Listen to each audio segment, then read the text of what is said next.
Hello everyone, how's it going? And welcome to today's Wild Rift video.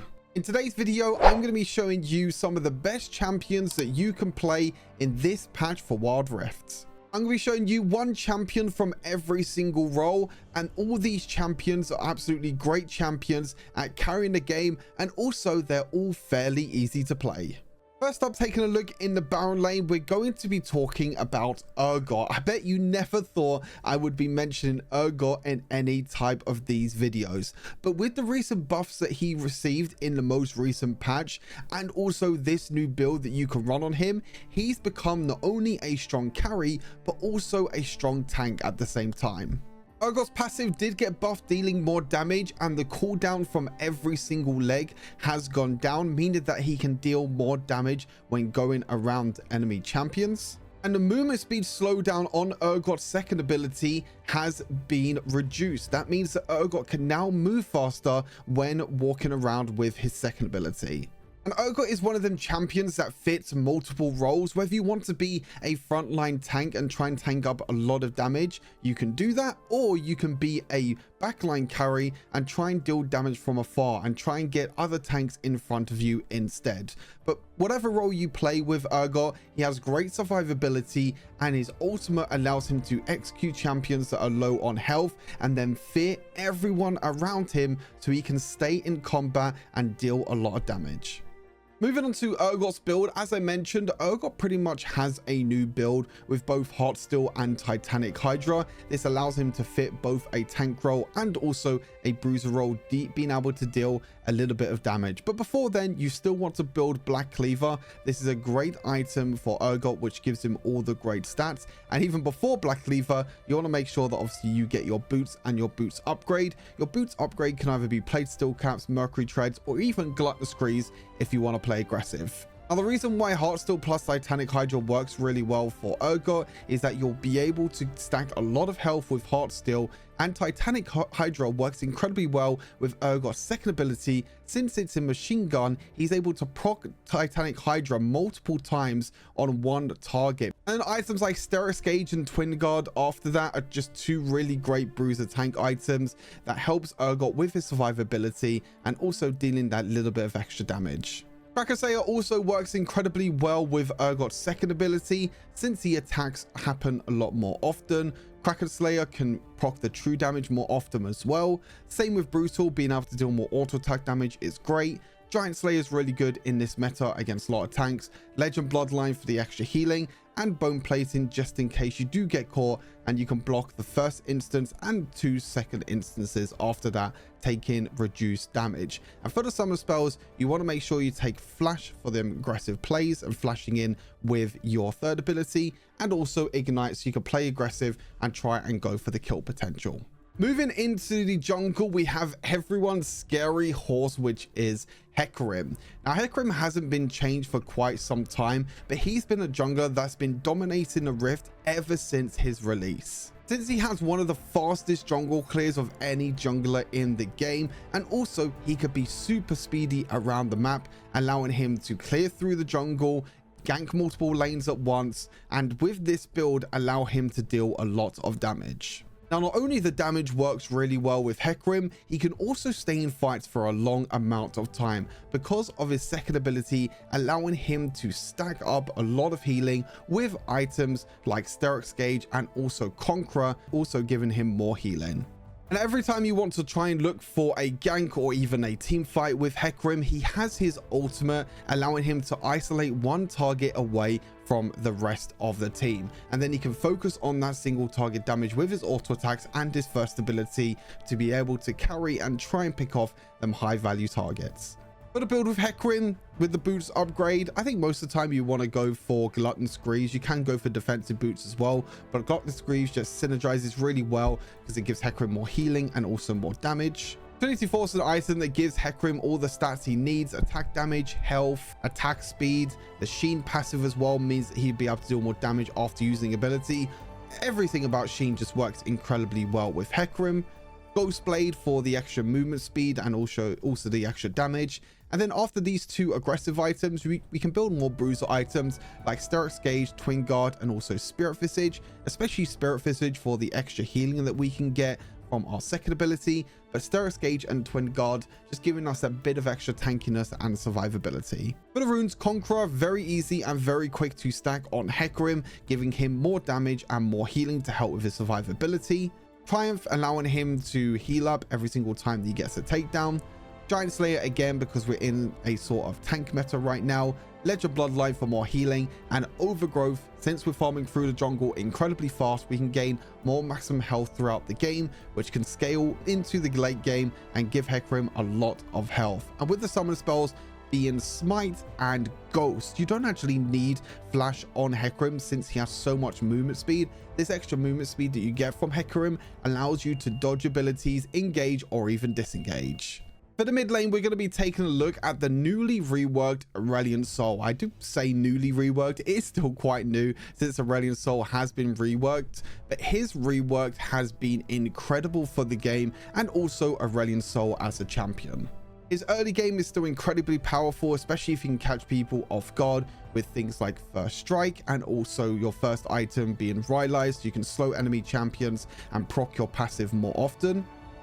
Also, your passive allows you to scale into the late game incredibly well, allowing you to deal more damage. Your third ability will have a huger area, and also your ultimate can be upgraded, dealing huge AoE damage in a team fight that can change everything in an instant. And in the early game as well, you can use Aurelion Sol's second ability to your advantage. It won't have an incredible range, but being able to get over walls to escape or even engage means that Aurelion Sol has a lot of flexibility with his playstyles.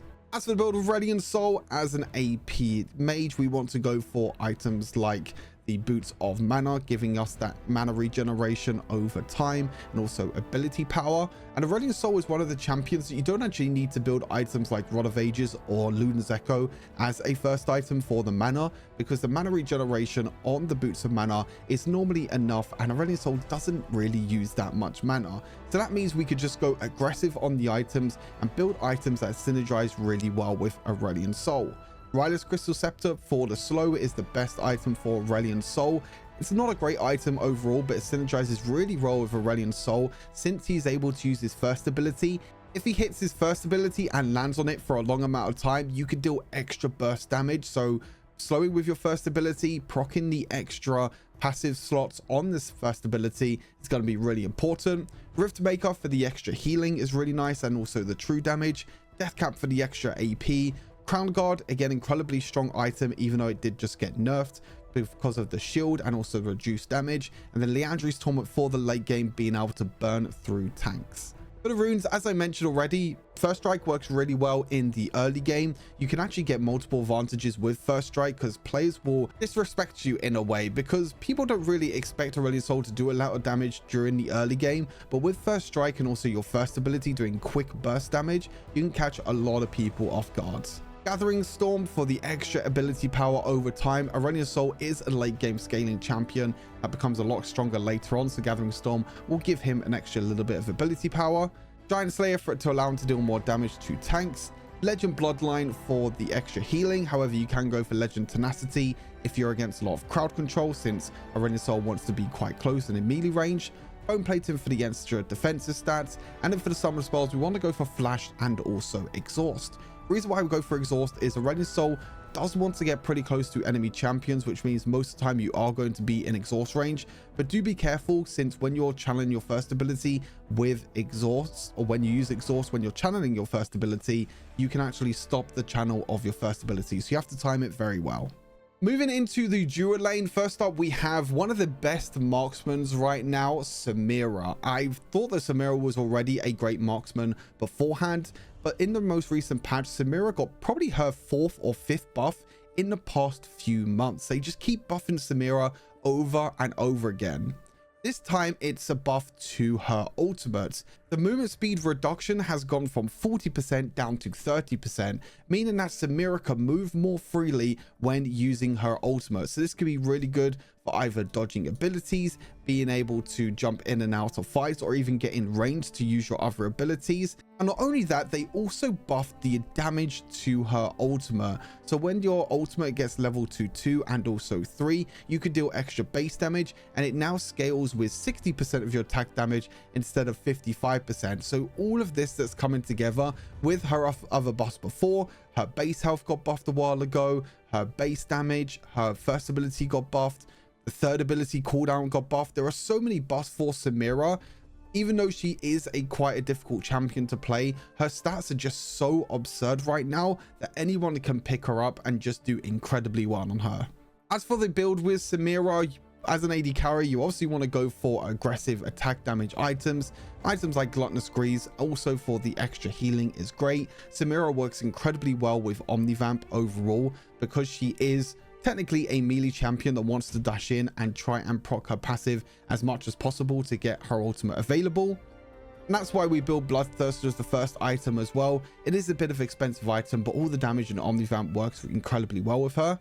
And Samira is one of the only champions that can build Collector, since she wants to kill champions as quick as possible, and since she has huge AoE damage with her ultimate, Collector can proc on multiple champions in a team fight, allowing her to quickly reset her third ability, being able to dash around the fight. However, if you are behind, I highly recommend to skip this item and go for an item like Shield Bow instead. With Infinity Edge, Samira's abilities are going to be able to critically strike, so we want to build as much crit as possible, and Infinity Edge gives us that extra increased damage with our crits. Mortal Reminder for the percent armor penetration and the extra anti-heal. And for our last item, we do have a flexible item. Most of the time I like to go for Guardian Angel, since I sometimes play a bit too aggressive and go a bit too far forward. But you can go for other items like Mormont Mortius, Sterak's Gauge, Black Cleaver if you need more shred. As for the runes, we have Conqueror, since it's fairly easy to stack on Samira, and with her passive being able to auto attack and use multiple different abilities, when Conqueror fully stacks, that's when our ultimate becomes available. So our ultimate can deal more damage and also heal us a lot more often. And for the secondary runes, I do like to run Resolve Tree on Samira, since I feel like she already has enough damage. All she really needs is some defensive stats. Things like Nullifying Orb to get a shield when she drops low on health, Bone Plating so she's able to reduce the damage on the first few instances of damage, and Overgrowth to gain health over time. You can go for Sudden Impact though as the other rune in another tree, just to deal more damage every single time she dashes. And for the summer spells, we want to go for Flash and Exhaust. Flash, obviously, to make plays and also try and escape, but Exhaust, since Samira is a melee champion, means that she's always going to be in range, and this will help her in team fights and also in 1v1 scenarios. And last but by no means least, in the support role, we're going to be taking a look at Sona. Sona is one of, if not the easiest champions to play. You don't really need to do too much with Sona. I would sometimes even say that Sona is even easier to play than a champion like Yuumi. Now, with both champions, there are some ways in which you can fail with the champion and you do need to be careful of. For example, since the rework of Sona, you need to make sure that when you use 3 abilities that you auto attack a champion to be able to proc her new passive, which allows her to stun enemy champions for a short amount of time. If you auto attack a minion, then you are going to be wasting your passive, so you do need to be careful. And also, our ultimate is a skill shot that can be missed, but since it has such a huge radius, this on top of all of her healing and shielding that she gets with her second ability makes her one of the best supports when you scale into the late game. For the build, I really feel like Ancient Coin is the best support item for Sona. It allows her to basically play AFK during the laning phase and allow her to scale up. She doesn't need to worry about last hitting minions with Relic Shield, which you don't really want to do anyway because of her passive. And also, you don't really need the extra damage or the ability power from Spectral Sickle. So this is an item that gives you health and also ability haste, so she can use her abilities more often. Boots of Mana early game is incredibly powerful for the extra mana regeneration, but you want to make sure that you build Tear of the Goddess as soon as possible and get that stacking as soon as possible as well. And when you upgrade this into Sereth's Embrace, you can get that huge massive shield, but big thing is she can get basically unlimited mana, so she can use all of her abilities, stack up her passive, and use this multiple times during a team fight. Harmonic Echo allows you to get more healing every single time that you use the ability. Staff of Flowing Water gives you and an ally more ability power and ability haste. And Crown of the Shattered Queen is more of a defensive item, a shield for yourself just in case you are the focus, because you will be very, very squishy with this build. For the runes, you might be very surprised to see Glacial Augment, but because of Sona's new passive, she's able to proc this rune with just her auto attacks on her passive. She can also use this and proc this on her ultimate, but this gives her a lot more laning power, meaning that you can't just run over Sona like you usually do. It's really good when you're using your abilities during the early game, auto attack the AD carry, and then slowing them and also reducing their damage throughout the whole of the laning phase. And as for the other runes, I like to go for more defensive runes again, since Sona is a pretty squishy champion. Runes like Nullifying Orb to get a shield when you drop low on health, Bone Plating for the reduced damage, Revitalize will increase our healing and shielding, and then for the final rune, I do have Mana Flow Band, which gives us more mana during the laning phase, so we don't have to go back to base more often. But you can go for a rune called Ingenious Hunter, which will reduce the timing on items like Harmonic Echo, Crown of the Shattered Queen, and also Seraph Embrace, so we can use these items and stack these items more often during the game. And as for summer spells, we have Flash and Heal. We need Flash obviously to escape most of the time, and Summon Heal will just help us buff our healing over time, making Sona one of the best and most incredible supports that you can play. And that's all the champions I wanted to focus on in this video. Make sure you give these champions a try. Every single one of these champions are incredibly powerful right now in the current meta, and it will help you climb in your games. Let me know your thoughts down in the comments, and as always, take care of yourselves, and I'll see you all in the next Wilder video. Peace.